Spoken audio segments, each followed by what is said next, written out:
uniform, and he said, "Oh, this building's so safe. We don't post that." So I felt very comfortable in here, where another. So it didn't really look like a structure, so it didn't get kicked down. But all my neighbors always got kicked down. So we really fought for that space, and happen in America. I guess it does. I was concerned that I was going to die, and I didn't know what to do. People were hurt around me. I didn't know what I was going to do. I felt guilty. People, especially in the beginning, like the first rainstorm, we were trying to make it through that, and we were just trying to cover the computer. If you've watched my last documentary, you'll know who Alyssa Bloomberg is. She's married to Kenny Bloomberg. Alyssa's half-sister is Jennifer, who is pictured next to her. Jennifer's brother is Tony Greenberg. So Jennifer, Tony, and Alyssa, their father is Michael Greenberg. Michael Greenberg is the son of Maurice Greenberg, the ex-CEO of AIG.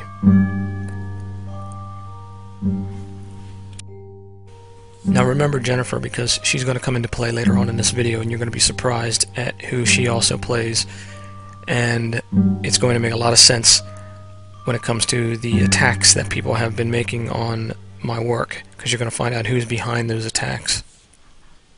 Needs to go. That's the thing. And if you don't understand the game, then you become manipulatable. When you know the game, and they say, pushing you to call for world government and stuff to overcome the banks, then you go, but the world government's exactly what you've been working for hundreds of years for. So, now you heard what he just said. These people have been planning this for hundreds of years to try to get a World Bank or the one world government. They've been working hard at doing this, at collapsing the economies of major countries. And the person that he's standing with is one of the family members that he's discussing. He knows it's her. Of course he does. He's part of this thing. So, you know that now. Now listen to what she says. She's one of these people, the family that are doing this. Just listen to what she says about the World Bank. And remember, AIG, her grandfather, Maurice Greenberg. You can see that you're being pushed in a direction that those you're protesting against want. But if you don't know the game, you can think, yeah, world government, good idea, stop the banks. And you then demand what the bloody banks want. And you'd be really surprised when you drop the name World Bank, how many people didn't even know what I was talking about. Yeah. I mean, it's shocking, really.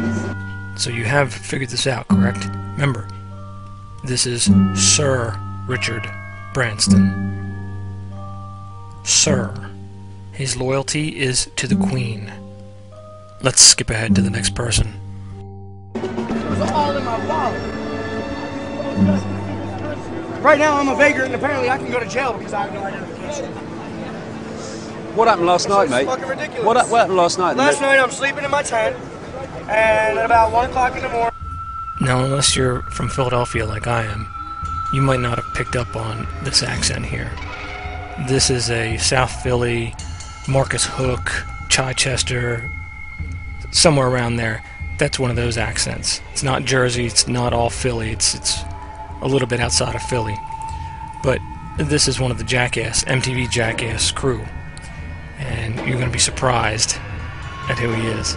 I heard screaming and yelling, and all kinds of shit, commotion, people screaming, cops running around in riot gear.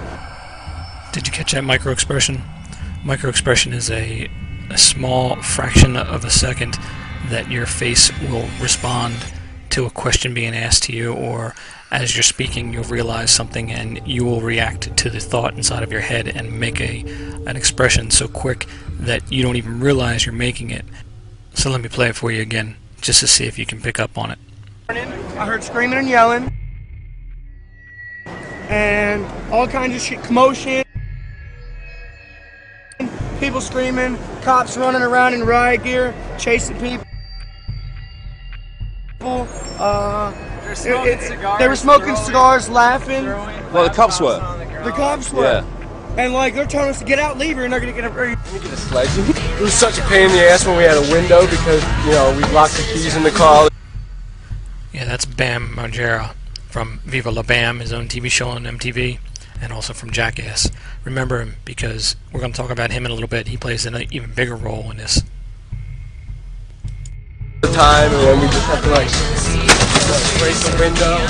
It works out. I mean, when it rains, it sucks, but Here, my wallet, my medication for my PTSD. See this guy here?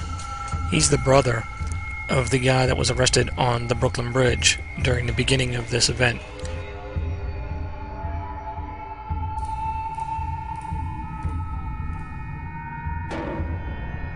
They have another brother that plays an important role in this event, and I'll talk about him in a moment.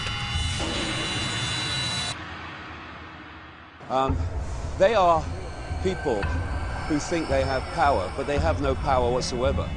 They are merely animating a uniform which has the power, which is an extension of the state. And when they take the uniform off or get another job, they have no power. Someone else comes in, takes it on, and the uniform still is the power. Notice the references to acting as a person puts on the costume or the uniform, and he acts like he has power, and then he takes it off and somebody else puts on a uniform and they act like it. Well, he's talking about acting here, and this is a set. And they're in prison too. I mean, you know, they are themselves, they have children, they have grandchildren, and their kids are going to have to live in the world that they're helping to enforce. And when the penny eventually drops, and it is in some of them, that's what they're doing. They're going to be bloody horrified. And then there's the other kind of police now, where they use things like biometric testing, which are like job application forms that glean someone's personality. And they're looking for the psychopaths and the narcissists. See this guy in the background here? You're going to see him in another photograph. The Jefferson Memorial fake arrests with Adam Kokesh. Yeah. You want to doubt that I have a photographic memory for faces? I spot these things all the time. They're all over the place, especially when they're staged events. You can tell and you know that if it's a staged event, they're going to have all their family members and friends and the same individuals in the backgrounds making up the extras. It's just, I feel like they're just trying to get everyone, scare people. There are several things I want you to notice in this screenshot. First, the back of his hand. You can clearly see the prosthetic that's been applied to make his hand look swollen. And underneath, you'll see the markings of post-production work done to his pinky to make his finger look bent. This is how he pulls off the claims of arthritis when he plays, of course, David Icke. When he plays Branson, he doesn't have the prosthetic and his hand looks normal. The second thing I want you to notice is the person that he's talking to. Times one voice comes up as like the more powerful voice. Notice the hand gestures. You know, especially when the billions of dollars came. This is Ryan Dunn's grip for the TV show Proving Grounds, which I exposed earlier. And the third thing I want you to notice is the police officer in the middle of the frame, the rather small police officer. That's Wee Man from Jackass, making another cameo. Scare people, and they want to cut down the numbers. I don't know. I mean, well, I think they're doing two things. They're trying to scare and intimidate people, and they're also trying to trigger people to get so freaking angry that they want martial law. They want to fight. They want the violence, so that they can then problem, reaction, solution, introduce their martial law. Exactly. So do you think it's a coincidence that the camera just happens to be set up on the spot where Wee Man is standing right in the background, dead center in the middle of the frame, and he just so happens to be talking to a Jackass member, and Tony Greenberg is standing alongside of him?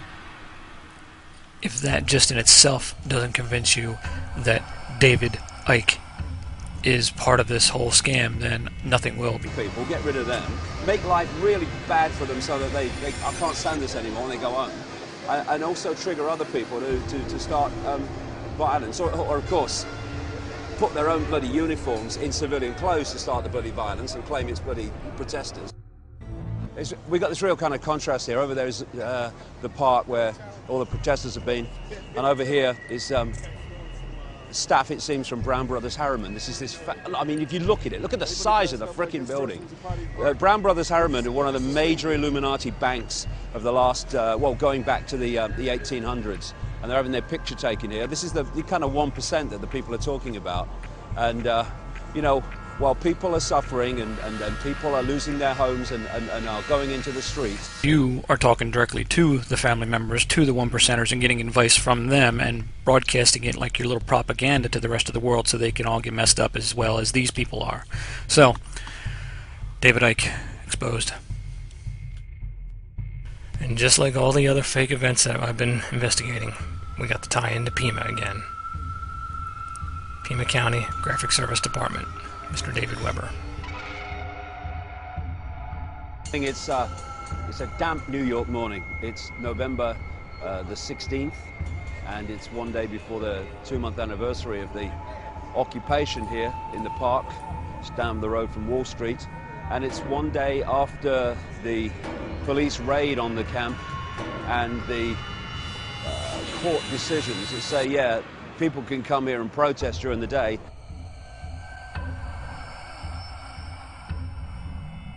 But they can't stay overnight, and they can't take anything in there that constitutes.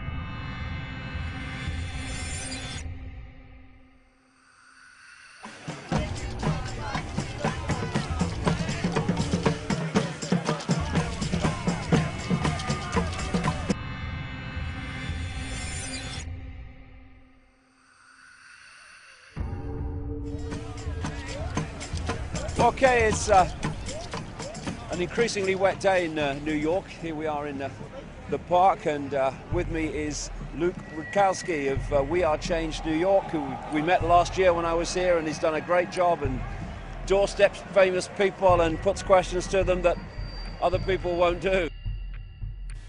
You know, Luke, I've often wondered how you were able to get so close to those officials that you give the tough questions to without their security pouncing all over you. So I thought about it for a while and pulled up some pictures of you and looked at your ears to see if I could see traits in somebody who I suspected was your father. Yep. This is why you can get so close to these individuals without getting pounced on. Notice Putin's ears. You notice the lobe of his ear? It's stretched because he's older. Look at Luke's ear. It's the same exact ear. He's got the same traits as his father does, except his lobe is not as stretched because he's younger. Look at Putin's picture when he was younger. Look at that earlobe. It's the same as his son's. And if you couldn't tell, this is a green screen they shot this with. Notice the green haze on the guy's hair on the right-hand side.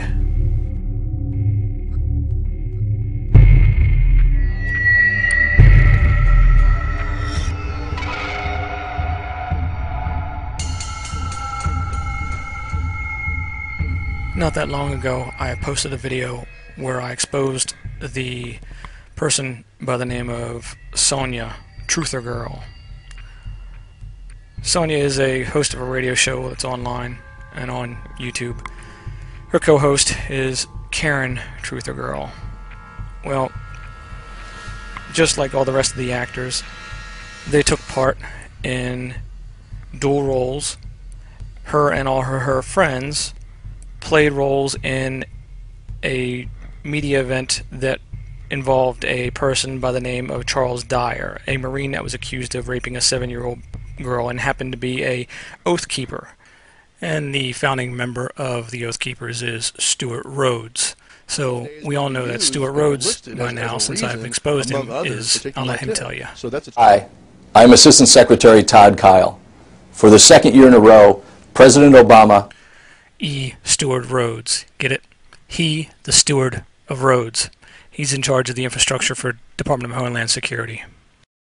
So you can imagine they weren't too thrilled when I found some shots of Deputy Lawrence Easton getting an award from Commissioner Kelly in New York. So apparently he's a NYPD. Well, that was fine. I got the typical death threats and all the other threats in email. But it wasn't until I posted this image that everything went down, including my website, all my accounts, YouTube account, and all my 240 videos, and 10,000 subscriptions, and 2 million hits. So once they showed that they had a weak spot, I decided to dig further into the Bristol Palin issue. Now remember when I told you to remember BAM from earlier in this video? Well, you remember when Bristol Palin had her baby? And you remember who she had the baby by?